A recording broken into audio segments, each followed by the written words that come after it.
Halo teman-teman semuanya, perkenalkan kami dari kelompok 2 ingin menjelaskan tentang pengobatan tradisional yang ada di Keraton Surakarta Hadiningrat, khususnya dengan pengobatan saluran pencernaan. Perkenalkan, nama saya Hilda dengan NIM 4231028. Perkenalkan, saya Diswana dengan NIM 4231019.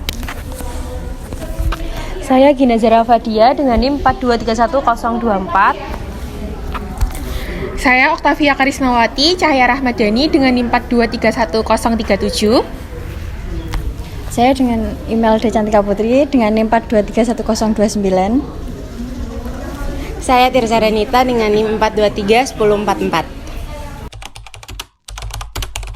Keraton Surakarta Hadiningrat merupakan istana resmi Kesunanan Surakarta yang didirikan pada tahun 1745 oleh Susuhunan Pakubuwono II. Pendirian keraton ini dilakukan setelah kerusuhan besar yang merusak Keraton Kartosuro, sehingga pusat pemerintahan dipindahkan ke daerah baru yaitu Solo, yang kemudian dikenal sebagai Kota Surakarta. Selain sebagai tempat tinggal raja, keraton juga menjadi pusat kegiatan budaya, adat istiadat, dan upacara tradisional Jawa. Arsitekturnya memadukan unsur Jawa, Hindu, Islam, dan Eropa, serta mencerminkan pandangan kosmologi masyarakat Jawa. Saat ini, Keraton Surakarta masih aktif dalam menjaga dan melestarikan warisan budaya, meskipun tidak lagi memegang kekuasaan politik. Keraton Surakarta menjadi salah satu simbol penting dalam sejarah dan kebudayaan Jawa.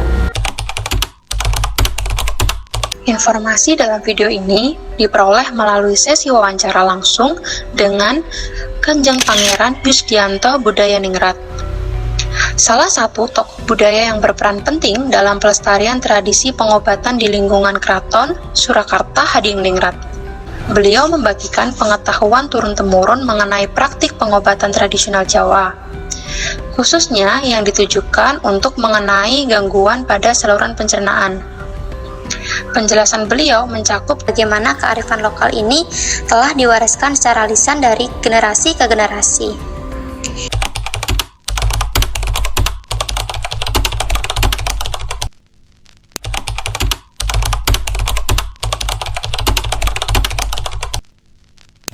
Pola tindakan, pola makan, dan pola pikir. Pola pikir itu bisa mengganggu pencernaan. Dan biasanya kalau pikir keras, itu di dalam nanti akan berkontraksi, akan mengeluarkan cairan-cairan. Yang cairan tadi, itu ada orang yang menyebut asam lambung. Tapi saya lebih mengatakan cairan itulah cairan kecut. Cairan kecut tidak hanya muncul suatu Anda stres, tapi Anda kegirangan yang berlebihan, itu muncul, itu keluar. Dan ini kalau tidak dikeluarkan nanti akan mengganggu semua organ-organ tubuh. Di sela-sela organ tubuh cairan nanti akan masuk.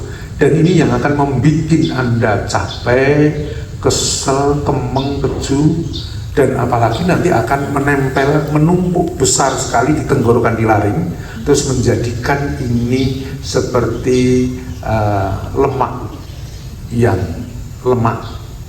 mengikat. Maka orang-orang seperti Horiah, penyanyi dalang pesinden, dengan aktivitas yang seperti itu, dia setelah melakukan aktivitas dia akan mengeluarkan kotoran tadi melalui konsep gurah. Gurah adalah cairan yang berputar ke seluruh tubuh. Itu tadi, apa itu? Cairan-cairan kecut tadi. Saya mengatakan kecut, bukan itu. Kalau itu di lambung, itu bisa menimbulkan singgungan dengan yang lain. Asam lambungnya naik, maka perut rasanya di pulung ati, wah ora penak. Konsep-konsep media yang dulu digunakan oleh prajurit keraton, saya kembali ke prajurit ya, dia membawa yang namanya basah. Makanan basah itu seperti singkong, ya kan? Singkong tadi bisa dimakan, tapi lebih manjur lagi getahnya singkong. Jadi singkong masih belum dimasak, itu belum direbus, itu getahnya yang disesep. Itu nanti kalau masuk ke dalam, asam tadi akan bertemu basah menjadi netral. Terus Untuk indikasi mengetahui ini asam sudah nitra atau belum, ada tanda-tanda, yaitu adalah glegen atau glegen. Kalau itu asam di dalam penuh sekali.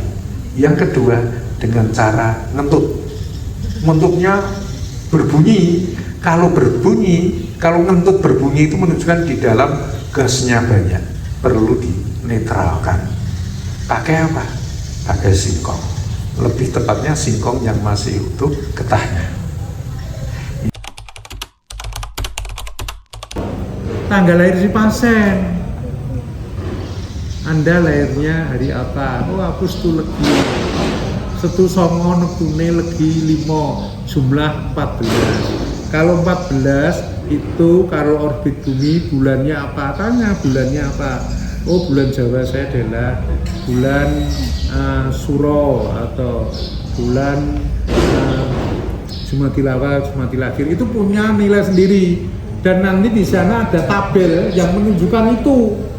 Oh, ini penyakit itu gawat sekolah lahir, yo kuwi nenggon paru-paru. Mula dhek kerep nampa seset. Pengobatannya adalah ini. Itu akan tertulis di Naradwara Watonia, bukune kuwi. Ya, dan di situ nanti ada resepnya. Kapan memberikannya si obat. Itu ada juga waktunya.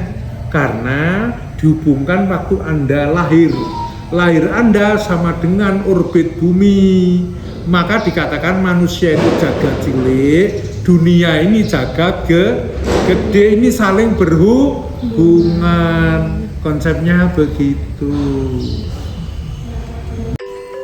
Sebagai mahasiswa, kita harus ikut menjaga dan mengembangkan warisan budaya bangsa, termasuk pemanfaatan bahan alam untuk menjaga kesehatan. Ramuan tradisional yang digunakan untuk mengatasi masalah pencernaan adalah bagian dari kearifan lokal yang terbukti bermanfaat. Jangan sampai pengetahuan ini hilang, justru kita harus mempelajarinya, melestarikannya, dan mengembangkannya agar bisa terus dimanfaatkan secara aman dan ilmiah di masa depan. Mari lestarikan budaya untuk kesehatan kita bersama.